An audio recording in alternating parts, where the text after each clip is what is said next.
Question. In the New Testament it is written, "Do not think that I have come to abolish the law or the prophets. I have not come to abolish them, but to fulfill them.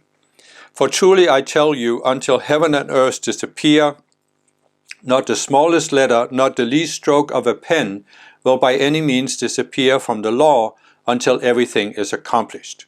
Therefore anyone who sets aside one of the least of these commands and teaches others accordingly will be called least in the kingdom of heaven. But whoever practices and teaches these commands will be called great in the kingdom of heaven. For I tell you that unless your righteousness surpasses that of the Pharisees and the teachers of the law, you will certainly not enter the kingdom of heaven." How do you relate to this? What is your take on it? And are you in contact with Jesus? What proof do you have? Okay, so I did answer another question about the same passage. But I thought this actually inspired me to think a little bit further. So I'll give a different twist on this question, but you might want to consider the other question as well, which is in the same playlist. So you cannot really, as I said in the first answer, you can't understand if you want to take the Bible literally. You really can't. You can't grasp what Jesus was trying to say. And as I also said, Jesus' teachings have been distorted by official Christianity and things have gotten lost. And what has primarily gotten lost in this respect is the concept of reincarnation. Because without reincarnation, you can't grasp this. And so I said in the previous answer that the essence of the law is love God with all your heart, mind, and soul, and love your neighbor as yourself, and do unto others. But if we go a little bit further, see, if you accept reincarnation, you also have the concept of karma. And karma basically means this.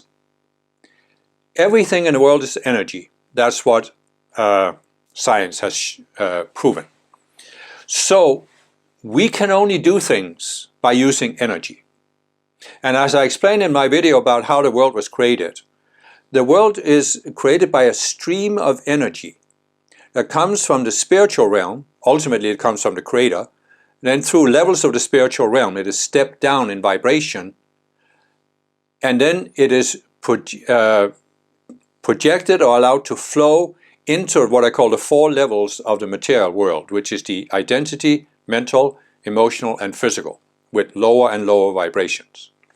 So the fact that we are conscious is because we are receiving a stream of high frequency energy from our higher selves, from our I am presences, and ultimately this comes from the Ascended Masters and the Creator.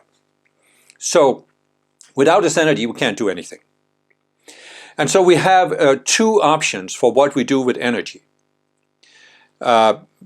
Basically, 2 options. We can qualify it with a love-based vibration, and that's what Jesus meant when he said that the entire law and the prophets hangs on these 2 commandments: love God with all your heart, mind, and soul, and love your neighbor as yourself.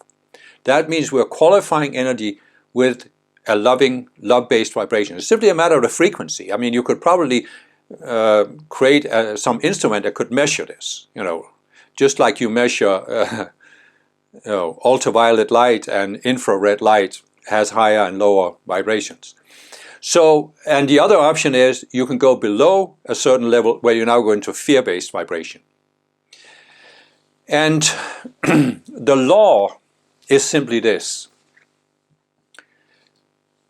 You are ultimately responsible for the energy you have received from above and what you do with it. And that means the following. You take Jesus' parable about the 3 servants who are called by the master. He's going away. He gives them a certain number of talents. He goes away, comes back, and then he calls the servants to give account of what they've done with the talents. And 2 of the servants had multiplied them, and 1 had buried it in the ground. And this is a symbol. If you multiply the talents were the energy you have received. That's your talents. And if you multiply them, that means qualifying them with a love-based vibration. Burying them in the ground, qualifying them with a fear-based vibration. And what it actually means that not the smallest letter, not the least stroke of a pen will by any means disappear from the law until everything is accomplished. What it means is that every energy that you're misqualified with fear has to be requalified with love. So in other words, you see the parable with the talents. The two who had multiplied the talents, they received more. Because when you qualify energy with love, it flows back up. And what flows back up is multiplied and you receive more. But when you qualify it with fear, it can't flow back up. But ultimately, before the law can be fulfilled, all energy qualified with a fear-based vibration has to flow back up. In other words, God has given us free will on earth, but we have to clean up our mess before we can move on, before we can ascend like Jesus demonstrated. So you could say that this is another interpretation of this, perhaps a deeper interpretation of it, and that's why Jesus says, anyone who sets aside one of the least of these commands and teaches others accordingly will be called least in the kingdom of heaven. And what does it mean? Well, it simply means that you are telling people that you can get around this command to requalify all the energy. And that's why he goes on to say that unless your righteousness surpasses that of the Pharisees and the teachers of the law, you will not enter the kingdom. Because this is what I in several videos have called the difference between the outer path and the inner path. You see, on the outer path, and this is what mainstream Christianity teaches, if you are a member of our religion, if you fulfill the sacraments and the outer requirements and go to church and confess your sins and be baptized and this and that, God simply has to save you. Jesus is contractually obligated to come and save you, even if you haven't changed your consciousness. But the inner path says, I'm responsible for what I've done with the energy I've received from the spiritual realm. And when I qualify energy with a fear-based vibration, it's because I have something in my psychology that is fear-based, and that is what I in many videos have called these subconscious selves that we have created in response to situations from the past, often in past lives. So in other words, not only do you have to requalify the energy, but in order to requalify the energy, you have to transcend the psychology, the psychological wound or hang-up that caused you to qualify that energy with a fear-based vibration. Because there's no shortcut there. You know, there's no magic wands that you can weave and all the energy is requalified. You can invoke spiritual light from the Ascended Masters, but you still won't qualify for your ascension until you resolve this psychology and overcome these subconscious selves. And that's simply what the deeper explanation of the law is. You know, it's again this, as I explained in my video about how the world was created, we have been given free will. We can do whatever we want with that free will. We even have a right to go into separation, see ourselves as separate beings. But we cannot escape that the energy we misqualify with fear has to be requalified with love. And in order to requalify that energy, we have to resolve the psychology that caused us to qualify it with fear in the first place. So in other words, we have complete free will to create any experience we want. And we do this by creating these subconscious selves to get a certain experience. But we have to clean up our mess. We have to undo what we have done to get a certain experience in order to be free from earth, in order to fulfill the law. And so this is my take on it, at least for now. So the last part of the question, are you in contact with Jesus?